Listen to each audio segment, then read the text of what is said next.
55 ఎకరాలు కబ్జా చేశారు. ఊరుకుంటామా? ఆ దేవుడైనా ఊరుకుంటాడా?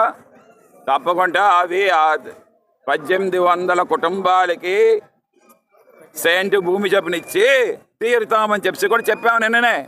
అంటే దాంట్లోనే మేము అంత కఠినంగా ఉంటే ఈ విషయాల్లో కూడా మేము కఠినంగా ఉంటామన్నమాట. నేను అదే చెప్తాను ఏంటంటే, ముఖ్యంగా మీడియా వారు ఇలాంటివి చేసేటప్పుడు ఫ్యాక్ట్స్కి వెళ్ళండి, నిజాలకు వెళ్ళండి.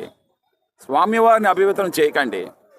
అపవిత్రం చేస్తే మీరు కూడా పుట్టగదులు లేకుండా పోతారు, రక్తం కక్కి చచ్చిపోతారు. చెప్తా ఉన్నాను, ఇది నా శాపం కాదు, జరిగిన విషయాలు చెప్తా ఉన్నాను. జరిగిన వెంకటేశ్వర స్వామితో పెట్టుకున్న తర్వాత జరిగిన విషయాలు చెప్తా ఉన్నాను. ఏది మంచి జరగదు, ఎవరికీ మంచి జరగదు చెప్తా ఉన్నాను.